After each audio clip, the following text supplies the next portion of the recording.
falta de empleo y falta de recursos económicos. Por ejemplo, para las personas adultas mayores, pensión insuficiente para cubrir necesidades básicas en un 28.5% y la falta de oportunidad para encontrar trabajo en un 22.5%. O sea, de todo el universo de personas adultas mayores, el 28.5% tiene una pensión insuficiente y el 22.5% tiene falta de oportunidades de trabajo. Luego, las mujeres, por ejemplo, del universo de mujeres, el 29.9% vive delincuencia e inseguridad, actos de delincuencia e inseguridad, y el 23.9% vive violencia. Y vámonos al grupo de las personas con discapacidad. El 31.1% habla de que calles, instalaciones y el transporte son inadecuados, lo cual nos remite a un tema que es súper importante que se llama accesibilidad. O sea, las personas, la accesibilidad al entorno físico de las personas con discapacidad no les permite ejercer de manera plena sus derechos, ¿ok? Y el 30% pues habla de que tienen falta de oportunidades para encontrar empleo. Entonces, bueno, estas son como algunas estadísticas que les quería mostrar. Ahora, vámonos como al tema, ya hablamos un poquito, desglosamos un poquito el tema de la vulnerabilidad, de cuáles son como estas dimensiones de la vulnerabilidad, los factores que se vinculan para poner a una persona en una condición, en una situación mayor o menor de vulnerabilidad y cómo se debe de entender, desde dónde debemos entender estos grupos en condición de vulnerabilidad. Acuérdense, ya no podemos decir personas vulnerables. Bueno, creo que más adelantito creo que en la siguiente lámina se dice, ya no debemos de decir personas vulnerables, porque acuérdense que las personas no somos vulnerables en sí mismas, sino somos personas en condición de vulnerabilidad o personas en condición de desventaja o personas en condición de discriminación, como lo quieran nombrar. Entonces, bueno, vámonos al tema de discriminación. ¿Y qué significa discriminar? Nuevamente, esta construcción conceptual, estas definiciones tienen que darnos elementos para trabajar con el tema de la discriminación. Discriminación o discriminar es dar un trato desfavorable, de desprecio e inmerecido. Fíjense, tratar a alguien desfavorablemente, con desprecio e inmerecidamente. Eso ya nos da en sí mismo como mucha idea de en qué estamos mal, ¿no? Ya sea intencional o no. Cuando decimos, ay, es que no fue intencional. O sea, como a veces pensamos que estas prácticas, por ejemplo, discriminatorias en el lenguaje son inocentes, ¿no? Y entonces de pronto hablar del aspecto físico de una persona es como, ay, pues es que está normal hablar del aspecto físico de una persona y nombrarla o identificarla, es decir, hablar de su identidad a partir del aspecto físico, por el peso, por el color de piel, por la forma de vestir, por el corte de cabello, por el color de los ojos, en fin, ¿no? Entonces, y creemos que cuando hacemos referencia a esos aspectos, pues no es con la intención de dañar o no es con la intención de lastimar. Por eso aquí la definición dice, ya sea intencional o no, a un grupo por atribuirles características devaluadas. Fíjense, cuando yo pienso en que a un grupo de personas se les atribuye características devaluadas, lo que me hace pensar, a lo que me remite es a una categorización de personas. Es decir, personas que valen más y personas que valen menos, ¿no? Ahorita lo voy a explicar un poco más.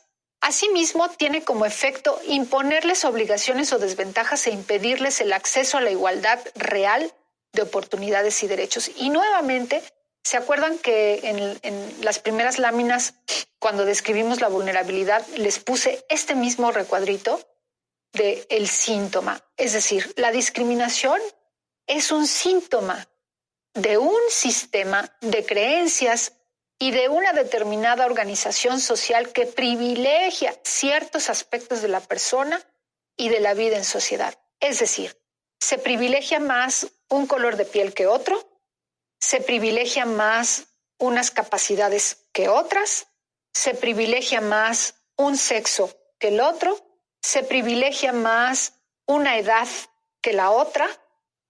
¿Se fijan que estamos haciendo alusión a los grupos en condición de discriminación?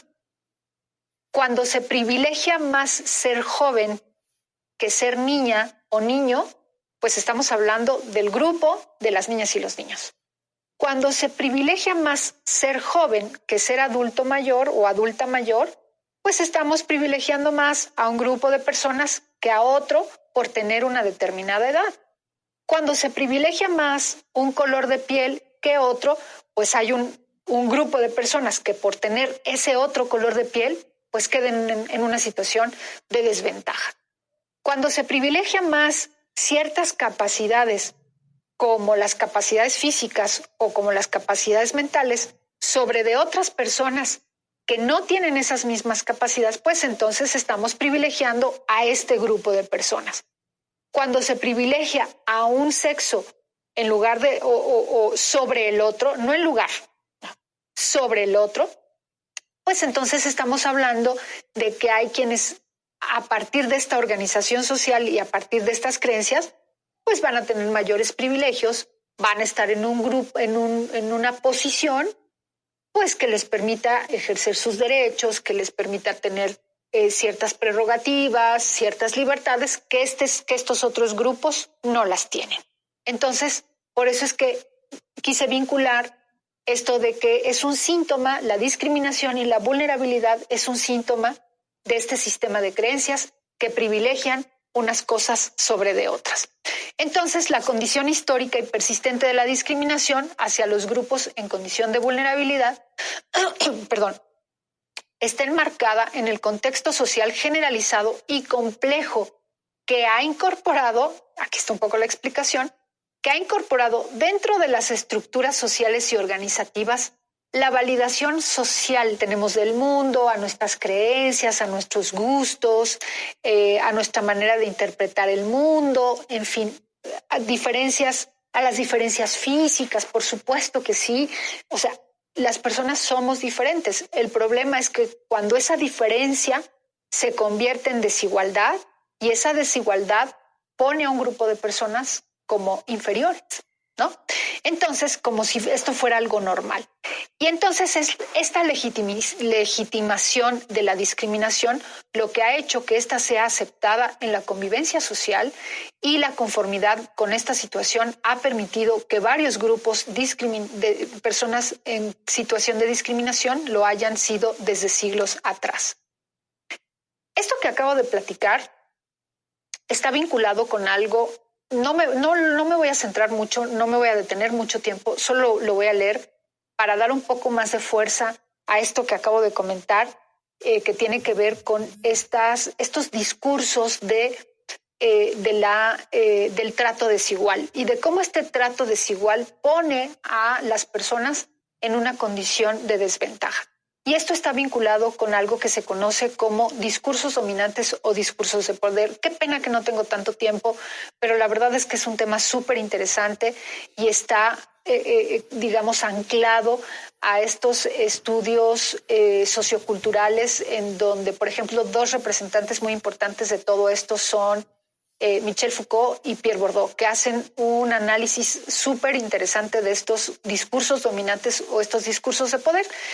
Entonces, bueno, explico de manera muy rápida.